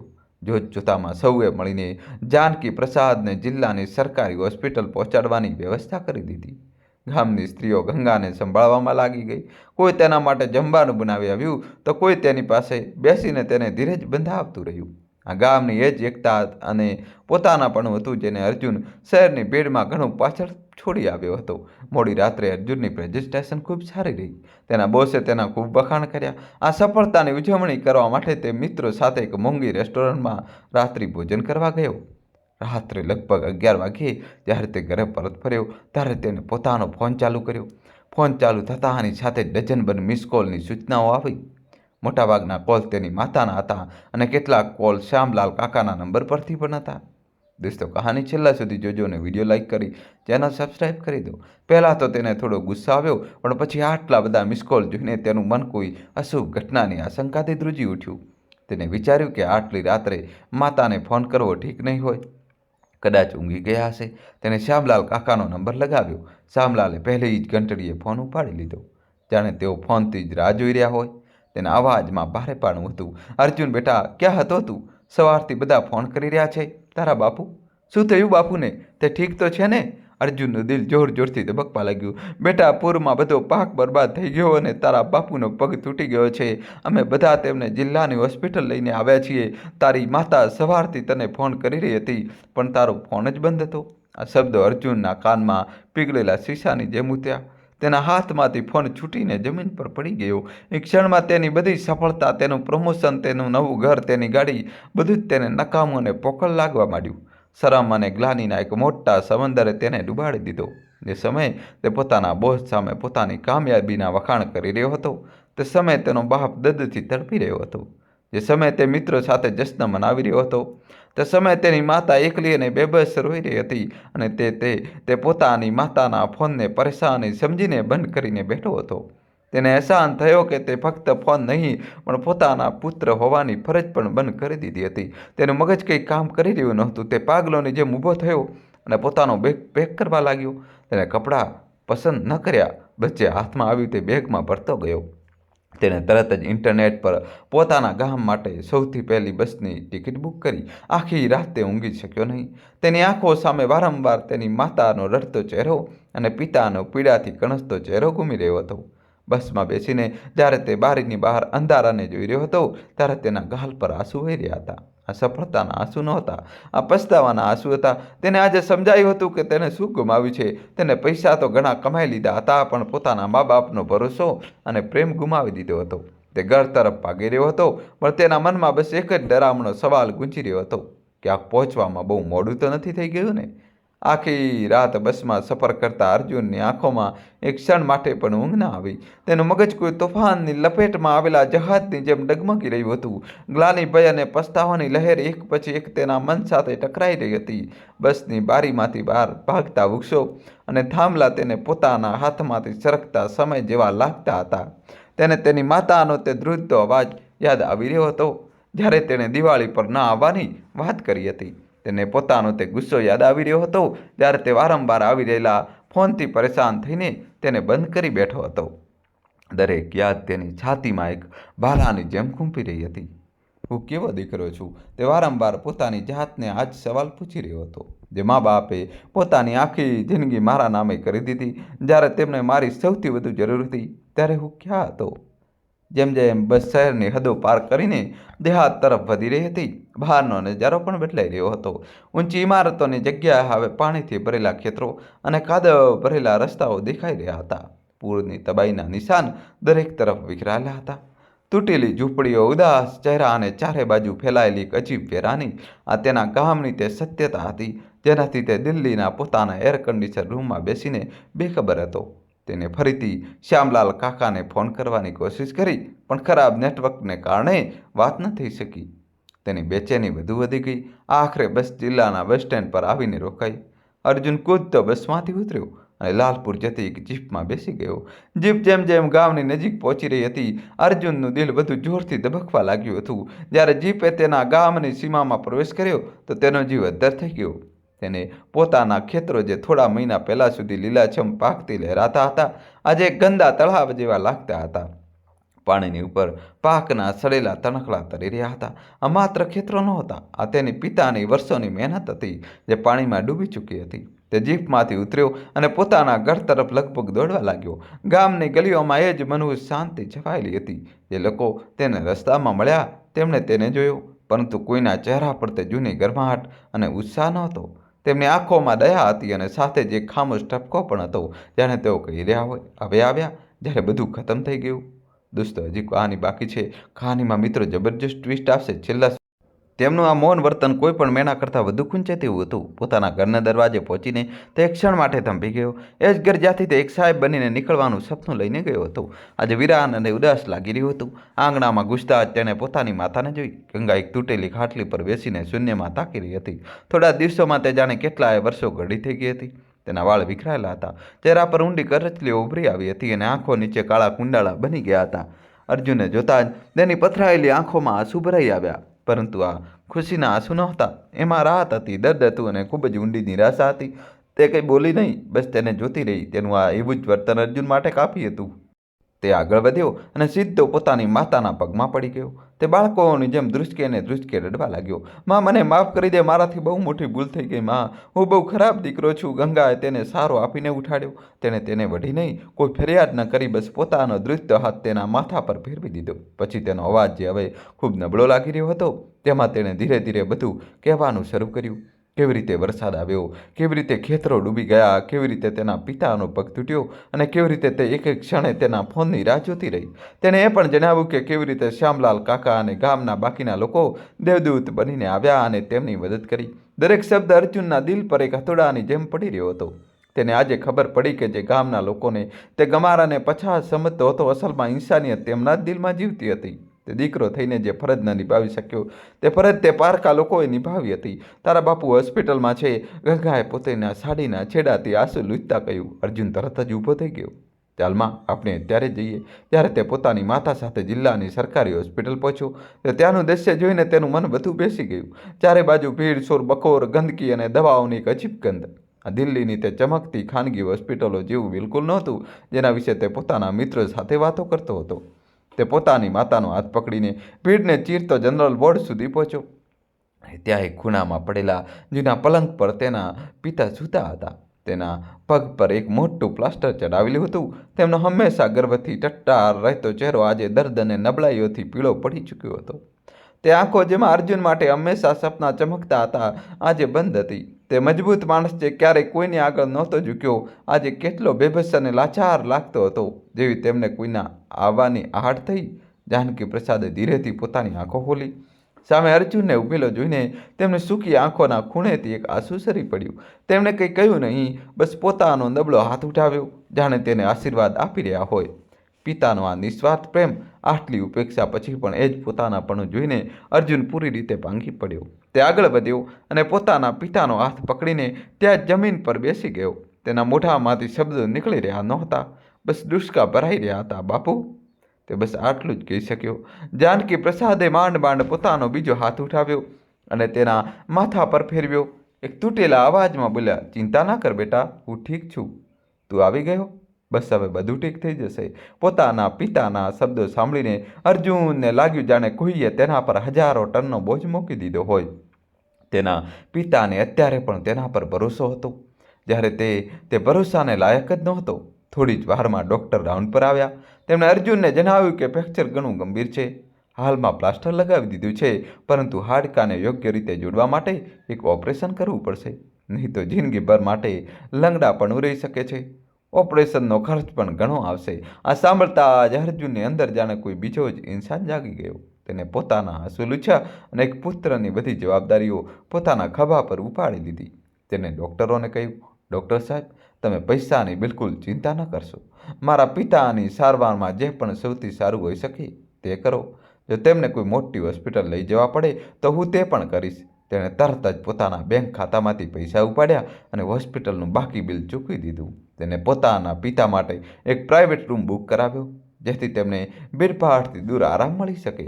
તે દવાની દુકાનથી લઈને ડૉક્ટરની કેબિન સુધી દોડતો રહ્યો. તેને પોતાની માતાને જબરજસ્તી જમાડ્યું અને તેમને આરામ કરવા કહ્યું. શહેરનો તે મોટો ઓફિસર જે પોતાની ખુરશી પરથી ઉઠવાનું પણ પસંદ નહોતો કરતો, આજે એક સાધારણ દીકરાની જેમ દરેક નાનું મોટું કામ જાતે કરી રહ્યો હતો. સાંજે જ્યારે તે માતા માટે કંઈક જરૂરી સામાન લેવા પાછો ગામ આવ્યો તો તેને લોકોનો સામનો કરવાનો હતો જેમની તેને ક્યારેય પરવા કરી નહોતી. તે સૌથી પહેલાં સરપંચ અને શ્યામલાલ કાકાના ઘરે ગયો. તેમણે તેમની સામે હાથ જોડ્યા. સરપંચજી, કાકા, તમે મારા પરિવાર માટે જે કર્યું તેનો બદલો હું આ જન્મમાં તો નહીં ઉતારી શકું. હું શર્મિંદા છું કે આ બધું કરવા માટે હું એ હાજર નહોતો. તેને સરપંચે આપેલા પૈસા વ્યાજ સહિત તેમને પાછા આપ્યા. તેની આંખોમાં સાચો પસ્તાવો જોઈને ગામવાળાઓનું દિલ પણ પીગળી ગયું. શ્યામલાલ કાકાએ તેની પીઠ થપથપાવી અને કહ્યું, અરે બેટા, એમાં શર્મિંદા થવાની શું વાત છે? ભૂલ કોનાથી નથી થતી?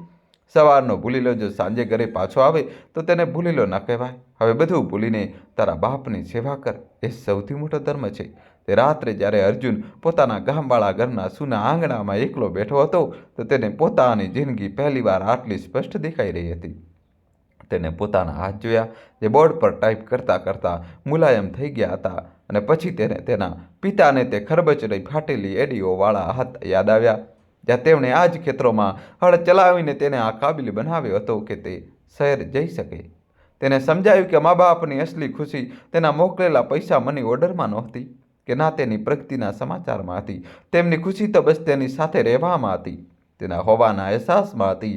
તેમની સૌથી મોટી જરૂરિયાત તેનો પૈસો નહીં, તેનો સમય હતો. તેને અહેસાસ થયો કે તે સફળતાની જે દોડમાં દોડી રહ્યો હતો તે કેટલી પોકળ હતી. તેને એક મોટું ઘર, ગાડી, સારો હોદ્દો બધું જ હાંસલ કરી લીધું હતું, પરંતુ આ પ્રક્રિયામાં તે એ લોકોને જ પાછળ છોડી આવ્યો હતો જે તેની જિંદગીનો પાયો હતા. તેની સફળતાએ તેના મા બાપને ગર્વ નહીં પણ એકલતા આપી હતી. આ અહેસાસ તેને અંદર સુધી હચમચાવી ગયો. તેણે તે જ ક્ષણે એક નિર્ણય કર્યો, એક એવો નિર્ણય જે તેની આખી જિંદગી બદલી નાખવાનો હતો.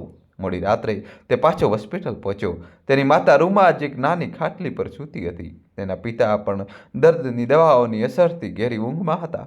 અર્જુન ચૂપચાપ પોતાના પિતાના પલંગ પાસે એક સ્ટૂલ પર બેસી ગયો. તેને ધીરેથી આગળ નમીને પોતાના પિતાના પગ સ્પર્શ્યા.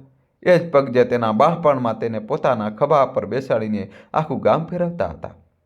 એ જ પગ જે ધૂમધમતા તડકા અને વરસાદમાં તેને ભવિષ્ય માટે ખેતરોમાં ચાલતા રહ્યા. તેની આંખોમાંથી ફરી આંસુ વહેવા લાગ્યા, પણ આ વખતે આ માત્ર ગ્લાનીના આંસુ નહોતા.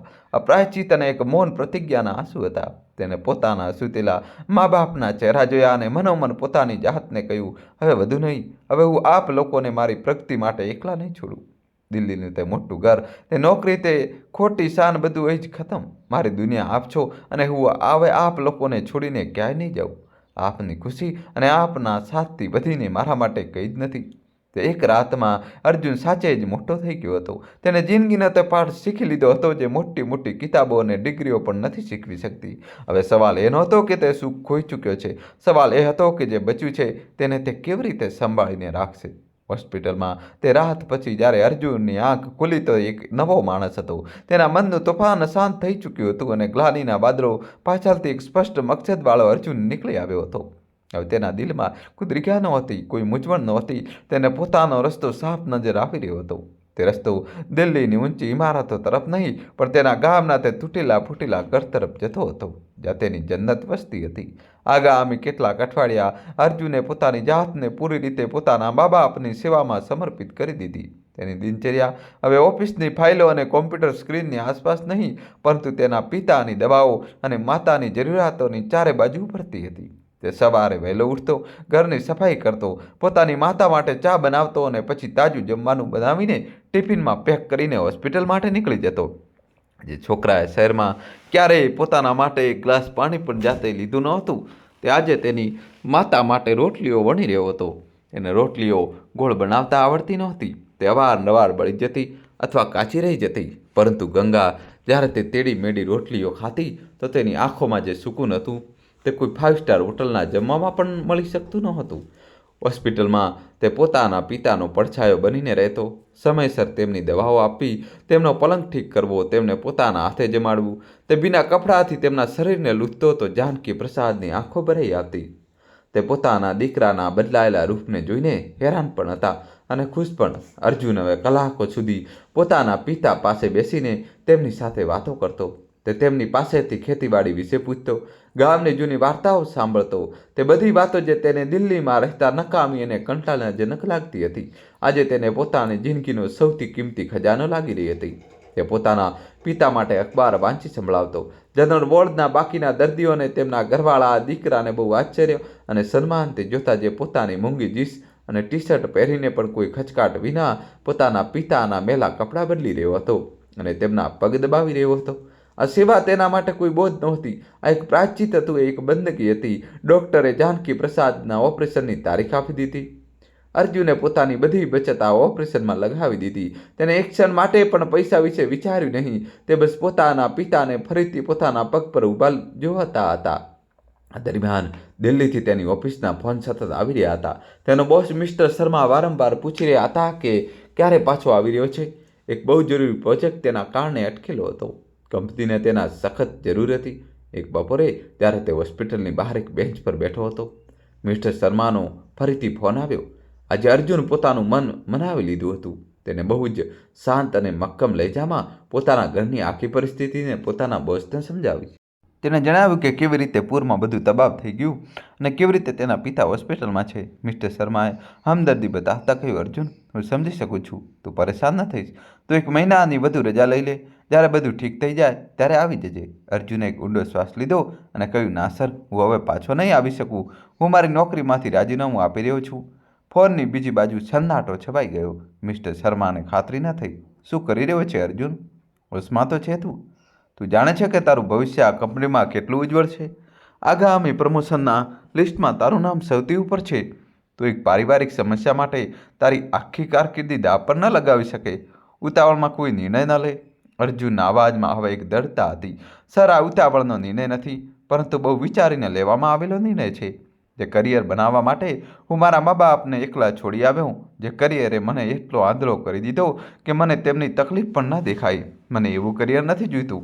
તમે મને કામ શીખવ્યું, પ્રગતિ આપી, તેના માટે હું તમારો હંમેશા આભારી રહીશ. પરંતુ હવે મારી પહેલી જવાબદારી મારા મા બાપ છે. મારા માટે તેમના હાથથી વધીને કોઈ પ્રમોશન, કોઈ નોકરી નથી. કહીને તેને વિનમ્રતાથી ફોન મૂકી દીધો. આજે તેને માત્ર એક નોકરી નહોતી છોડી, પરંતુ તે આખી જિંદગીને અલવિદા કહી દીધું હતું, જે તેને તેના પોતાનાથી દૂર લઈ જતી હતી. તેને એક અજીબ શાંતિ અને આઝાદી મહેસૂસ થઈ રહી હતી, જાણે તેના માથા પરથી કોઈ બહુ મોટો બોજ ઉતરી ગયો હોય. જાનકી પ્રસાદનું ઓપરેશન સફળ રહ્યું. થોડા દિવસો પછી જ્યારે તેમની હાલતમાં સુધારો થયો, તો એક સાંજે અર્જુન તેમની અને પોતાની માતા પાસે બેઠો અને તેમને પોતાના નિર્ણય વિશે જણાવ્યું. તેને લાગ્યું હતું કે તેઓ આ સાંભળીને ખુશ થશે કે તેમનો દીકરો હવે હંમેશા તેમની સાથે રહેશે, પરંતુ થયું તેનાથી બિલકુલ ઉલટું. આ સાંભળતા જ જાનકી પ્રસાદ લગભગ પલંગ પરથી બેઠા થઈ ગયા. આ તે શું કર્યું બેટા? શું તું પાગલ થઈ ગયો છે? અરે, જે નોકરી માટે, તારા ભણતર માટે મેં મારી જમીન સુધી ગીરે મૂકી દીધી, તે તેને એક ઝાટકે લાત મારી દીધી. કેમ? તેમને અવાજમાં ગુસ્સો ઓછો, દર્દ વધારે હતું. અમારા ગરડા લોકો માટે તું તારી જિંદગી કેમ ખરાબ કરી રહ્યો છે? અમારું શું છે? આજે છીએ, કાલે નહીં હોઈએ. પછી તારું શું થશે? શું કરીશ તું આ ગામમાં? ફરીથી એ જ ખેતી, આ જ કાદવમાં જિંદગી વિતાવશે? ગંગાએ પણ રડતા કહ્યું, બેટા, મા બાપ પોતાની ઓલાદને હંમેશા આગળ વધતા જોવા ઈચ્છે છે. અમે તને અહીં અમારી આંખો સામે કરમાતા નહીં જોઈ શકીએ. તું અમારી ચિંતા ન કર. તું પાછો શહેર જતો રહે. અમે જેમ જીવતા હતા તેમ જીવી લઈશું. આ એક અજીબ સ્થિતિ હતી. જે મા બાપ માટે અર્જુને આટલી મોટી કુરબાની આપી હતી, તે જ તેના નિર્ણયની વિરુદ્ધ ઊભા હતા. તેઓ તેની સફળતાને પોતાની સફળતા અને તેના આ ત્યાગને પોતાની હાર સમજી રહ્યા હતા. તેઓ નહોતા ઈચ્છતા કે તેમનો પુત્ર તેમની વજહથી પોતાના સપના તોડી નાખે. અર્જુને બહુ ધીરજથી તેમની બધી વાતો સાંભળી. જ્યારે તેઓ ચૂપ થઈ ગયા, તો તેને પોતાના પિતાનો હાથ પોતાના હાથમાં લઈ લીધો. તેની આંખોમાં આંસુ હતા, પરંતુ અવાજમાં ભરપૂર આત્મવિશ્વાસ હતો. બાપુ, તે પ્રગતિ જ કયા કામની, જેમાં મારા મા બાપની આંખોમાં ખુશીની જગ્યાએ ચિંતાની લકીરો હોય? મેં દિલ્હીમાં એક ફ્લેટ તો ખરીદી લીધો હતો, પણ મારા ઘરમાં આંગણું સૂનું કરી દીધું હતું. મેં દર મહિને આપને પૈસા તો મોકલ્યા, પણ હું એ ભૂલી ગયો કે આપને પૈસા કરતાં વધુ આપના દીકરાના સહારાની જરૂર છે. આપે મને ભણાવી ગણાવીને એક મોટો માણસ બનાવવાનું સપનું જોયું હતું, પરંતુ હું એક સારો દીકરો પણ ન બની શક્યો. અને સારો દીકરો બન્યા વિના કોઈ પણ ઇન્સાન ક્યારે મોટો માણસ નથી બની શકતો. તે પોતાની માતા તરફ વળ્યો. માં, તું કહે છે કે તું મને અહીં કરમાતા નથી જોઈ શકતી, પરંતુ શું તું જાણે છે કે મને સૌથી વધુ દુઃખ ક્યારે થતું હતું? જ્યારે હું ઓફિસમાં મોટી મોટી પાર્ટીઓમાં મોંઘું જમવાનું જમતો હતો અને મને યાદ આવતું હતું કે તે જમ્યું પણ છે કે નહીં, તે દુઃખ એની મહેનત કરતાં ક્યાંક વધુ ખોટું હતું.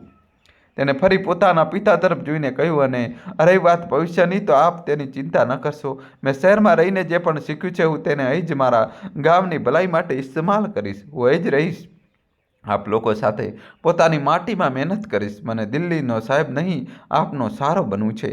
બાપુ, તેમને જણાવ્યું કે તેના મનમાં એક યોજના છે. તે ગામના બીજા ખેડૂતો સાથે મળીને એક સહકારી સમિતિ બનાવવા માંગે છે, જેથી વચેટિયાઓને હટાવીને બધા પોતાના પાકનો સાચો ભાવ મેળવી શકે. તે નવી ટેકનોલોજીનો ઉપયોગ કરીને ખેતી કરવાની રીતોમાં સુધારો લાવવા માંગે છે. તેની વાતોમાં એક જુસ્સો હતો, એક વિઝન હતું. તે માત્ર ભાવુક થઈને નહોતો બોલી રહ્યો, પણ તેની પાસે એક નક્કર યોજના હતી. જાનકી પ્રસાદ અને ગંગા ચૂપચાપ પોતાના દીકરાને જોતા રહ્યા. તેમણે અનુભવ્યું કે તેમના સામે બેઠેલો આ યુવક હવે તેમનો તે નાદાન દીકરો નથી જે શહેરની ચકાચોદમાં ખોવાઈ ગયો હોય. આ એક પરિપક્વ અને જવાબદાર ઇન્સાન હતો, જે જાણતો હતો કે તે શું કરી રહ્યો છે અને કેમ કરી રહ્યો છે. થોડા અઠવાડિયા પછી જાનકી પ્રસાદને હોસ્પિટલમાંથી રજા મળી ગઈ. અર્જુન તેમને ઘરે લઈ આવ્યો. વર્ષો પછી તે ઘર ફરીથી ઘર જેવું લાગી રહ્યું હતું. અર્જુનની હાજરીએ તે ઘરની દિવાલોમાં ફરીથી જીવ પૂરી દીધો હતો. તેને દિલ્હીવાળો પોતાનો ફ્લેટ અને ગાડી વેચી દીધા હતા. તે પૈસાથી તેણે પિતાના ઈલાજનો તમામ ખર્ચ ચૂક્યો અને શાહુકારનું દેવું પણ ઉતારી દીધું. હવે તે સંપૂર્ણપણે દેવા મુક્ત હતા. હવે અર્જુનનો આખો દિવસ પોતાના પિતાની દેખભાળ અને પોતાના નવા મિશનની તૈયારીઓમાં પસાર થવા લાગ્યો. તે પોતાના પિતાને વ્હીલચેર પર બેસાડીને ગામમાં ફેરવતો, તેમને તાજી હવા ખવડાવતો, સાથે તે ગામના ખેડૂતોને મળતો, તેમની સમસ્યાઓ સાંભળતો અને પોતાની યોજના વિશે તેમને જણાવતો. શરૂઆતમાં લોકોએ તેની મજાક પણ ઉડાવી. ભણેલો ગણેલો શહેરી બાબુ હવે આપણને ખેતી શીખવશે. પરંતુ અર્જુને હાર ન માની. અસલી બદલાવ તો ઘરની અંદર આવી રહ્યો હતો. તે નાની નાની ક્ષણો ખુશીઓનો ખજાનો બની ગઈ હતી, જે અર્જુને શહેરમાં રહેતા ખોઈ દીધી હતી.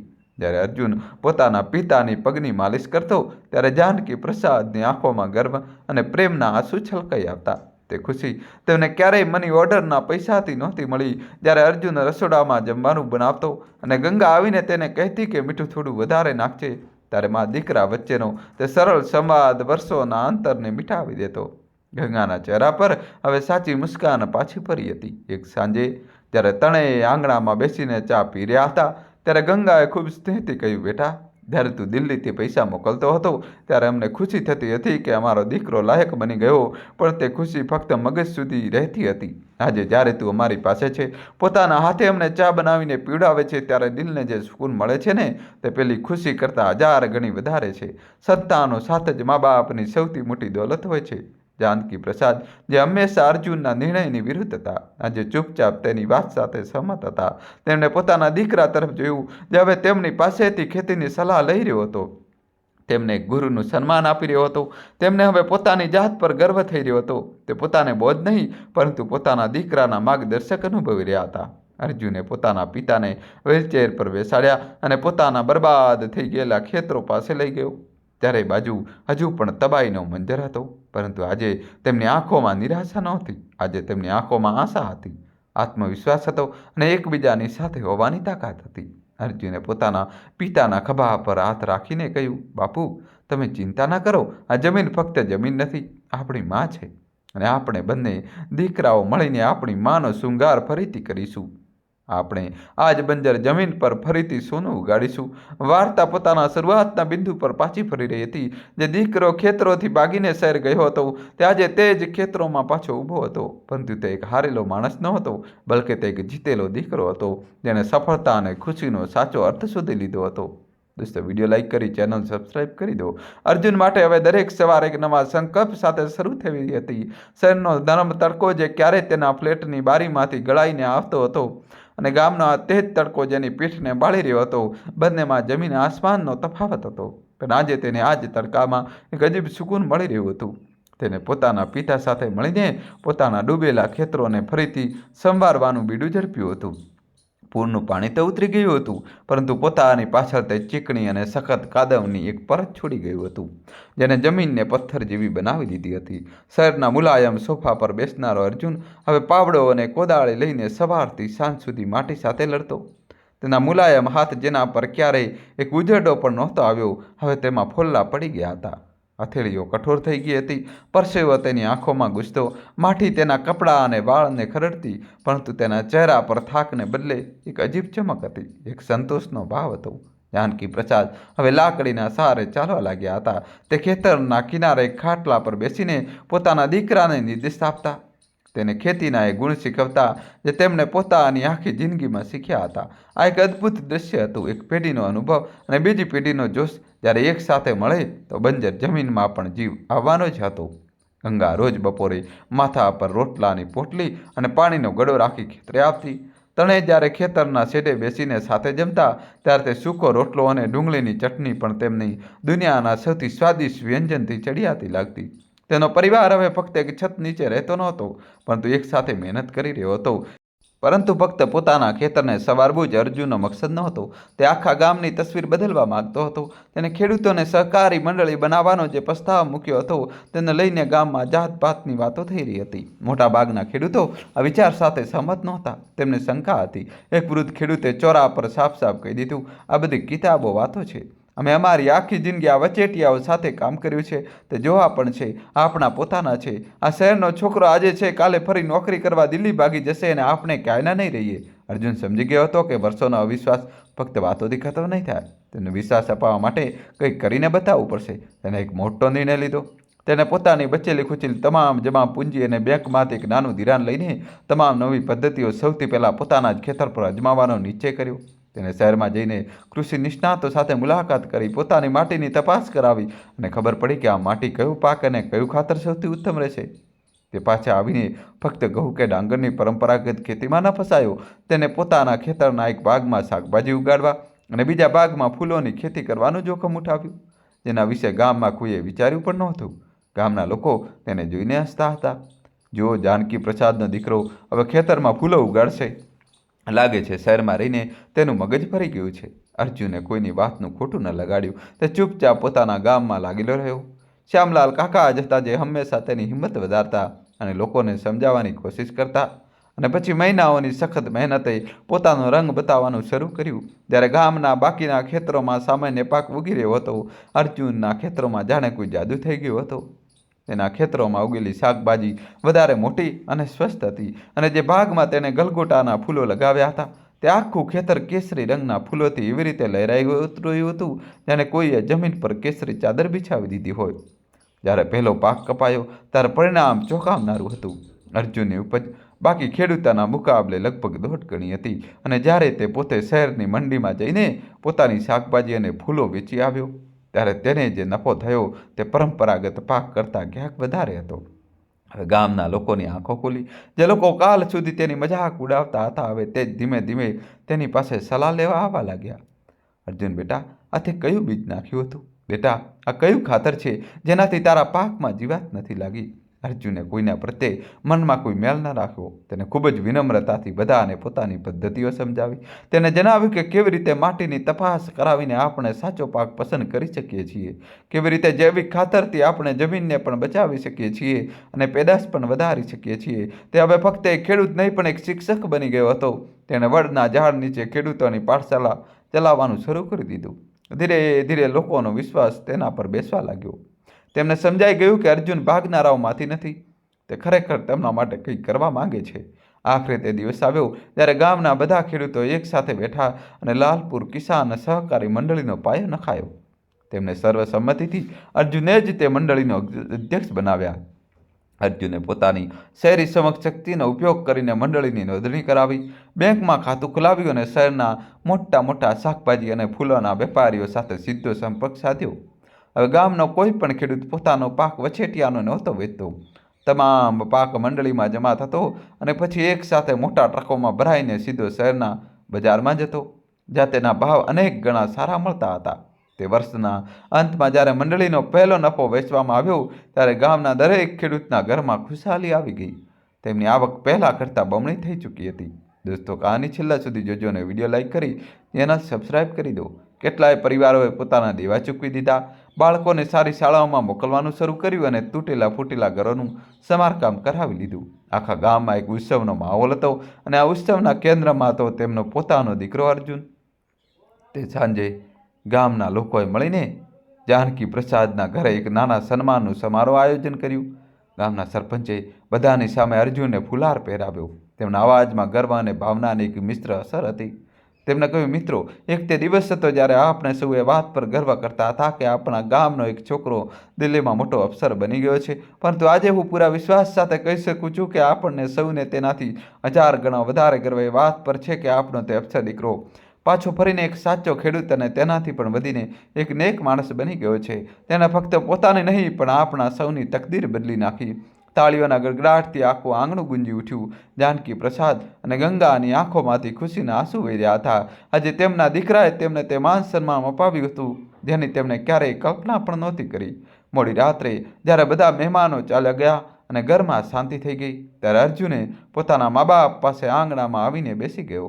આકાશમાં તારા ચમકી રહ્યા હતા અને હવામાં હળવી ઠંડક હતી. અર્જુને પોતાના પિતાના પગ ધીરેથી દબાવતા પૂછ્યું, બાપ, શું હવે તમે ખુશ છો? શું હું એવો દીકરો બની શક્યો જેવો તમે મને બનાવવા માંગતા હતા?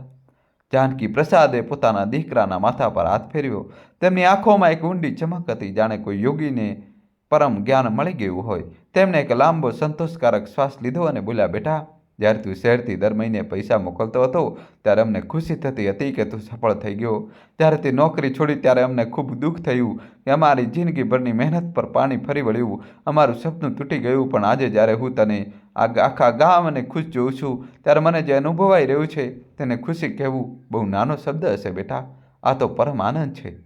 તેમણે અર્જુનની આંખોમાં જોતા કહ્યું, એકવાર પૂછ્યું હતું ને કે સંતાનના કયા કર્મથી મા બાપને સૌથી વધારે ખુશી મળે છે?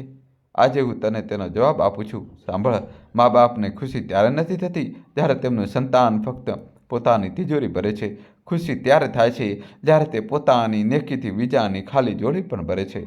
મા બાપને ખુશી ત્યારે નથી થતી જ્યારે તેમનું સંતાન ફક્ત પોતાના માટે એક ઊંચો મહેલ બનાવે છે. ખુશી ત્યારે થાય છે જ્યારે તે પોતાના સંસ્કારોથી આખા સમાજને એક પરિવાર બનાવે છે.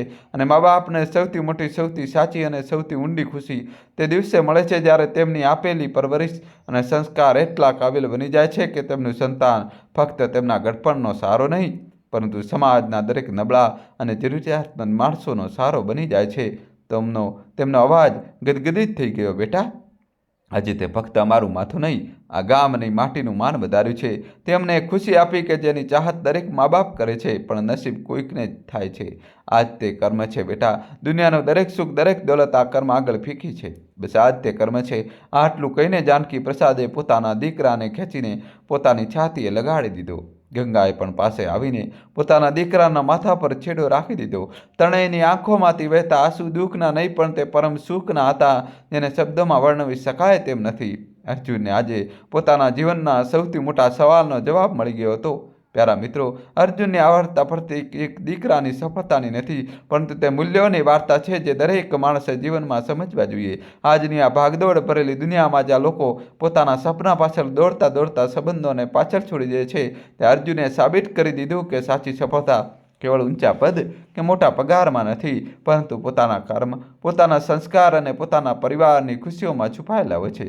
મા બાપ માટે સૌથી મોટી ખુશી એ નથી હોતી કે તેમનો દીકરો કે દીકરી અમીર બની જાય પરંતુ એ હોય છે કે તેઓ સારા માણસ બને. એવા માણસ જે પોતાના માતા પિતાનો આદર કરે, સમાજનું ભલું કરે અને બીજાના ચહેરા પર મુસ્કાન લાવે. જાનકી પ્રસાદ અને ગંગાની આંખોના આંસુ એ ગવાહી આપી રહ્યા હતા કે અસલી પરમાનંદ એ જ છે જે બીજાની સેવા કરવાથી અને તેમના જીવનને સવારવાથી મળે છે. ધન અને પદ તો ક્ષણિક છે પણ નેકી અને સંસ્કાર અમર હોય છે. અર્જુને શીખ્યું કે મા બાપને ખુશી પૈસાથી નહીં પણ પોતાના પ્રેમ અને સેવાથી મળે છે. પ્રગતિ એ જ છે જે પોતાના ઘર, પોતાની માટી અને પોતાના લોકોના કામ આવે. સેવાનો દીવો ઉમંગ પર અજવાળું આપે અને માતા પિતાના આશીર્વાદ દરેક સફળતાથી મોટા હોય છે. અંતતઃ આ જ જીવનનો સાચો સાર છે. પોતાના કર્મોથી બીજાના જીવનમાં પ્રકાશ ફેલાવવો, પોતાના માતા પિતાનું માન વધારવું અને સમાજ માટે પ્રેરણા બની જવું. જે માણસ હુંમાંથી ઉપર ઉઠીને આપણેમાં જીવતા શીખી લે છે તે જ ખરેખર જીવનની અસલી જીત મેળવે છે. તો પ્યારા મિત્રો, કેવી લાગી તમને અમારી આ વાર્તા? જો વાર્તા સારી લાગી હોય તો કોમેન્ટ બોક્સમાં જરૂર જણાવશો. તો આજ માટે બસ આટલું જ. મળીએ આવતા વિડીયોમાં એક વધુ નવી વાર્તા સાથે. ત્યાં સુધી ખુશ રહો, પોતાનું અને પોતાના સ્વજનોનું ખ્યાલ રાખો.